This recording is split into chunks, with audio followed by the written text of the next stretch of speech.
गिबियावनो बयखौबो बड' निउस इउटुब चेनेलनि गोदान खौराङाव बरायबाय। नोंथांमोननि थाखाय बे समाव माखासे खौरां लाबोदों।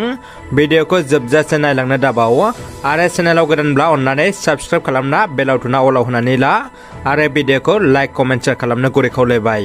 दानिया फैदो दिनैनि खौराङाव। गिबि खौराङाव दङ देग्लायनि 2022 मायथाइनि नीट आनजादाव उथ्रिसारनो हानाय धेमाजि जिल्लानि सिङाव थानाय 1 नं महनपुर गामिनि रुंसारि यासिन बसुमतारी आरो उदांस्रि बसुमतारीनि गिबि फिसाज्ला मुस्रि राजा बसुमतारीखौ सिमेन्ट दख'रा दुलाराय बर' फरायसा आफाद, सिमेन्ट गुदि बर' थुनलाइ आफाद आरो सानजा सानजारि खौसेथि बर' सुबुं आफादा जयै बरायहैदों। आसाम सरकारजों खुंजानाय थांनाय 18 सेप्तेम्बर 2022 खालाराव फोसावजानाय आसाम पुलिस एबि कामान्ड'आव सायख'जानाय 22 नं कक्लाबारि बियाबनि सिंनि सिके हालामनि गासै 14 जाफुंसार जोहोलाव जोहोलावजोफोरखौ सिके दख'रा एबसुन लोगोसे एमसिएलए मन्टु बर'आ खौरां लाना बरायो। एमसिएलए मन्टु बर' बिथाङा बरायनो मोनना जोबोद गोजोननाय मोन्दों होनना फोरमायो। मख'नो गोनांदि बिथांमोना 14 जननि गेजेराव बांसिनानो दालाइसा एबसुनि बिबानाव थानानैबाबो जोबोद नाजाथाबनायनि गेजेरजों दिनै गाव गावनि जिउआव लोगोसे न'खरनि गोजोन लाबोनो हाबाय। बिथांमोनखौ दख'रा एबसुआ गोसो गोरबोनिफ्राय गाहाम हामलायनायजों साबायखर बावदों। सापागुरि हालामाव आरोबाव केबिनेट मन्त्रि इउजि ब्रह्मनि मोनसे जौगाथायारि लुफुंथायनि खामानि जौगाथाय खामानिनि अन्थाइ खाम्फा गायसननायखौ बेखेवदों आसामनि केबिनेट मन्त्रि उरखावग्रा ब्रह्मआ। गोबाव समनिफ्रायनो मिजिंथिनानै थानाय रायजोफोरनि सिमाङा मोगथां महर मोनबाय। बेनि थाखाय जायगानि रायजोफोरा गोजोननाय मोननाय फोरमायदों। लोगोसे साबायखर बावहरदों मन्त्रि बिथांखौ।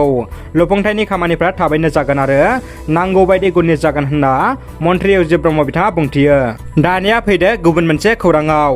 बिटिआरनि चिफ प्रमद बर'नि सोलायनाय लाबोनाय बाथ्राया मोनसे लाथिख'। बे गोख्रों बाथ्राखौ बुंदों एमसिएलए मुनमुन ब्रह्मआ।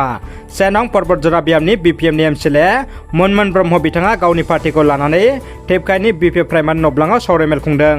सावरायमेलनि गेजेरजों मुनमुन ब्रह्मआ प्रमद बर'खौ बर' रायजो राजाफोरखौ थगायनायनि गोख्रों अजद होदों। फिसाय गोमाजानाय रान्दि आइजोफोरजों लोगोसे गसंफादों रायजो सरकारा। नखर दैदेननायाव हेफाजाब होनो थाखाय रान्दि आइजोफोरनो 25,000 एककालीन रांखान्थि अनसुंथाइ होदों।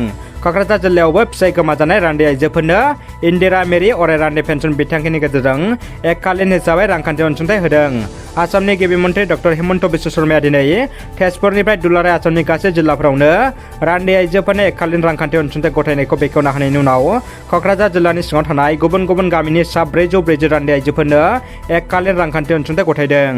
अखिल भारतीय गुदि फोरोंगिरि संघनि बानजायनायाव आरो आसाम हादरसा गुदि फोरोंगिरि संघनि दैदेननायाव बाक्सा जिल्लानि सालबारि, मुसलपुर आरो तामुलपुर महकुमा फोरोंगिरि गौथुमनि सामलायनायाव बाक्सा जिल्लानि मुसलपुराव थानाय जिल्ला गुदि सोलोंथाइ मावखुलिनि मोखाङाव 1 घन्टा धर्ना हाबाफारियाव फोरोंगिरि गौथुमा जिल्ला सोलोंथाइ मावख'गोरानो गोसोखांलाय गथायदों। दानिया फैदो जोबथा खौराङाव। गोरिब सुबुंफोरनि थाखाय मोनसे गोजोनथाव खौरां। रायजोनि गिबि मन्त्रि डक्टर हिमन्त बिश्व शर्मानि गेदेर फोसावथाय। गिबि मन्त्रि डक्टर हिमन्त बिश्व शर्माया दिनै रान्दि आइजोफोरनो रां अनसुंथाइ गथायनाय समाव मोनसे गोनांथार बाथ्रा बुंथिदों। बिथाङा बुंदों रायजोनि बिपिएल गोरिब नखरनि सुबुंफ्रा जायफोर बेराम आजाराव भुगिना देहा फाहामसालियाव फाहामथाय लागोन बेसोर बोसोराव 5 लाख फ्रि देहा फाहामथाय मोनगोन होनना आरो बे कार्डजों रायजोनि आरो बायजोनि सरकारि बेसरकारि हस्पिटालाव फ्रि फाहामथाय मोनगोन होनना फोरमायो।